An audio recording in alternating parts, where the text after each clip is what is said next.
Usiku wa baridi wa tarehe 29 Novemba mwaka 1899 ndani ya mji wa Barcelona, kundi la wanaume wachache walikusanyika ndani ya ukumbi mdogo ulioitwa Gimnasio Soler.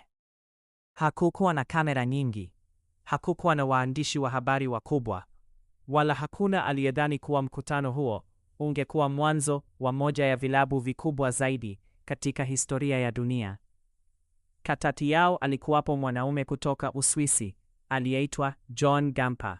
Alikuwa kijana mwenye mapenzi makubwa sana na mpira wa miguu. Alipoishi Barcelona, aligundua kuwa mji huo makubwa haukuwa na klabu yenye nguvu ya kuwakilisha watu wake.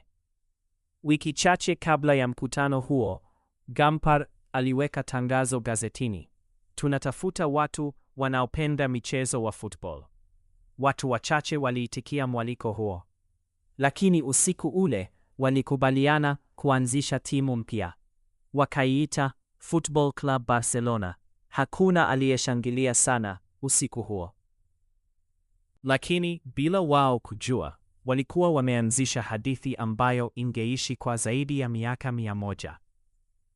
Barcelona inakuwa sauti ya Catalonia. Katika miaka yake ya mwanzo, Barcelona haikuwa tajiri.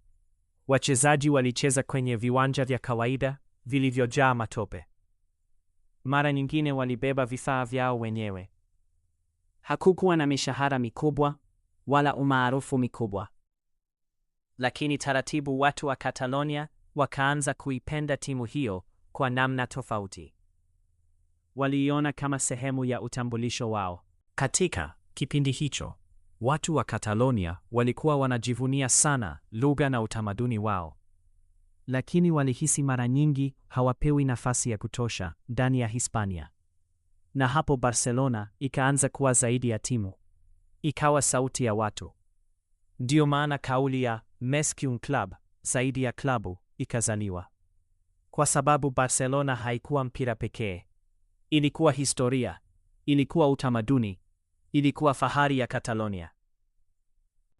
Kifo cha Johann Gamper na giza kubwa. Kadiri miaka ilivyoenda, Barcelona ilianza kupata mafanikio zaidi.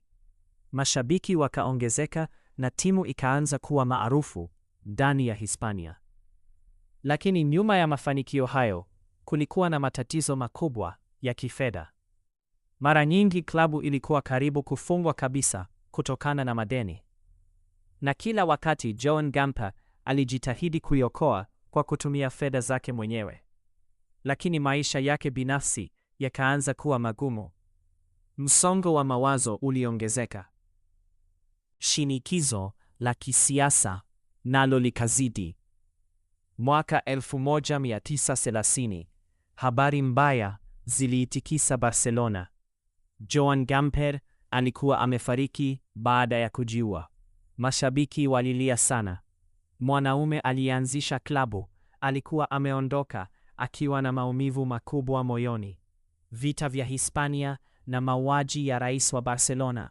Miaka michache baadaye, Spanish Civil War ikaanza. Nchi nzima ikaingia kwenye vurugu kubwa. Mabomu yalikuwa yanaanguka. Risasi zilikuwa zinasikika kila kona.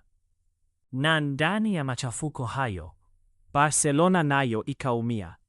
Mwaka 1936, rais wa Barcelona Josep Sunyol alikamatwa na wanajeshi akiwa safarini. Baadaye akauawa. Habari hizo zilipoenea, mashabiki walibaki kwenye mshtuko mkubwa. Kwao, Sunyol hakuwa tu rais wa timu, alikuwa ishara ya Catalonia. Na sasa alikuwa ameondolewa duniani. Utawala wa Francisco Franco. Baada ya vita, dikteta Franco akachukua madaraka nchini Hispania. Hiki kilikuwa kipindi kigumu sana kwa Catalonia. Lugha ya Kikatalani ilikandamizwa. Bendera zao zilipigwa marufuku na Barcelona ikaonekana kama adui wa serikali. Klabu ililazimishwa kubadilisha jina lake na hata nembo yake. Lakini mashabiki waliendelea kuijaza stadium kila wiki. Kwa sababu kwenda kuangalia Barcelona ilikuwa kama tendo la kupinga ukandamizaji. Katika kipindi hicho ndipo ushindani dhidi ya Real Madrid CF ulipozidi kuwa makubwa sana. Kwa wengi, Real Madrid ilikuwa timu ya serikali na Barcelona ilikuwa timu ya watu walioteswa. Ndiyo maana El Clasico haikuwa mechi ya kawaida, ilikuwa vita ya hisia na historia. Sakata la Alfredo Di Stefano. Miaka ya 1950, Barcelona iliamini imepata mchezaji ambaye angebadilisha historia yake, Alfredo Di Stefano. Lakini katika mazingira yenye utata mkubwa, dili lake likaanguka na akaenda Real Madrid CF. Kilichofuata kilikuwa maumivu makubwa. Di Stefano akaifanya Real Madrid kuwa mfalme wa Ulaya. Na kila waliposhinda, mashabiki wa Barcelona walihisi kama wameibiwa ndoto yao. Kuzaliwa kwa Camp Nou mwaka 1957, Barcelona ilijenga uwanja wake mkubwa mpya, Camp Nou. Uwanja huo ukawa ishara ya matumaini mapya. Maelfu ya mashabiki walijaa siku ya ufunguzi. Camp Nou haikuwa tu stadium, ilikuwa nyumba ya ndoto za Catalonia. Na baadaye ikawa moja ya viwanja maarufu zaidi duniani. Kuja kwa Johan Cruyff mwaka 1973, Barcelona ilimsajili Johan Cruyff. Alikuwa mmoja wa wachezaji bora zaidi duniani. Lakini muhimu zaidi, alikuwa mtu aliyebadilisha falsafa ya soka ya Barcelona. Cruyff aliifanya Barcelona icheze soka la pasi nyingi, akili na umiliki wa mpira. Mwaka mmoja baada ya kujiunga, Barcelona iliifunga Real Madrid 5-0 ndani ya Santiago Bernabeu. Mashabiki wa Barcelona waliona huo kama ushindi wa kihistoria. Baadaye Cruyff alirudi kama kocha na kuunda timu iliyoitwa Dream Team. Timu hiyo ilicheza soka la kuvutia sana. Na mwaka 1992, Barcelona ikashinda UEFA Champions League yake ya kwanza kabisa baada ya bao la Ronald Koeman huko Wembley.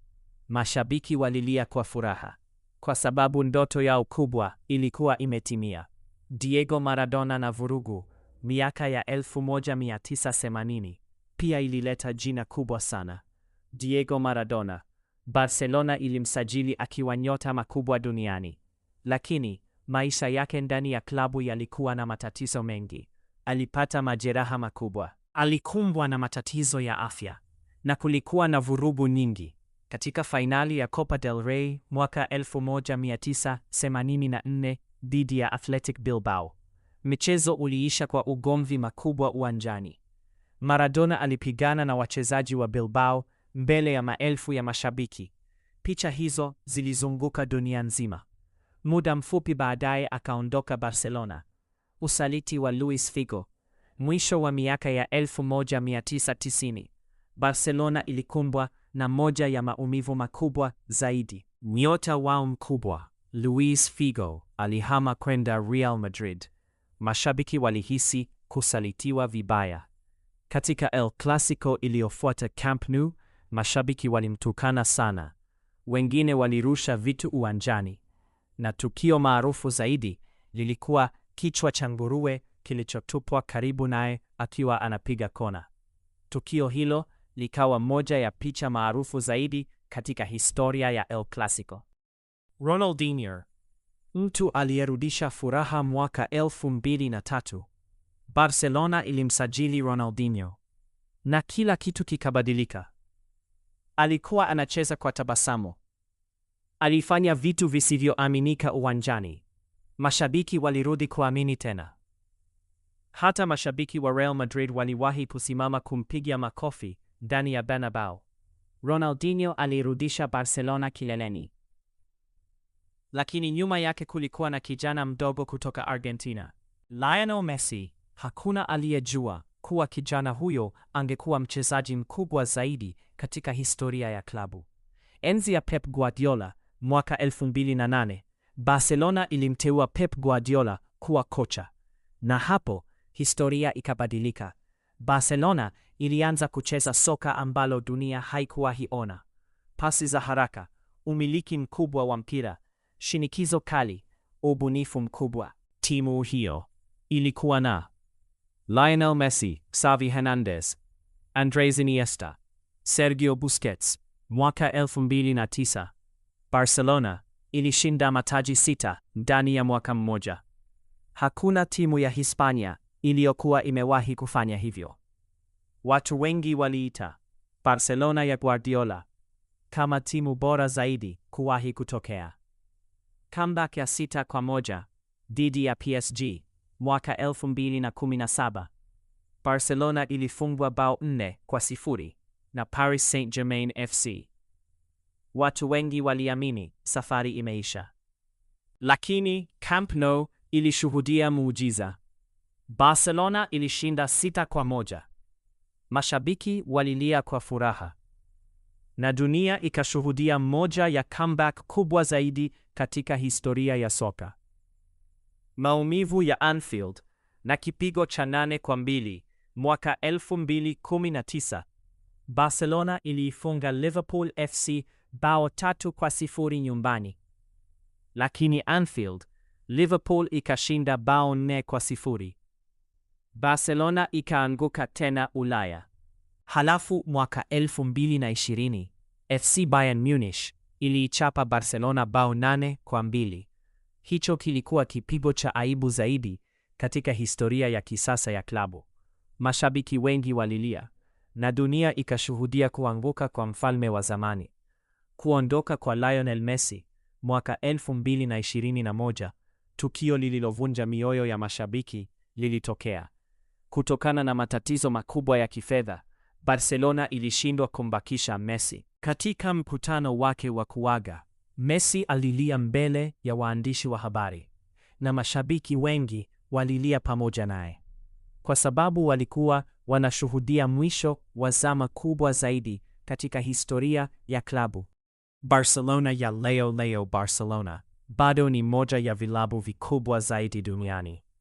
Licha ya matatizo ya kifedha, bado ina historia kubwa, mashabiki mamilioni, akademia la Masia na utamaduni makubwa wa soka. Klabu inaendelea kujijenga upya kwa kizazi kipya cha vijana, kwa sababu historia ya Barcelona haijawahi kuwa ya kushinda pekee. Ni historia ya kuanguka, kusimama tena, maumivu, matumaini na mapenzi yasiyoisha ya mashabiki wake.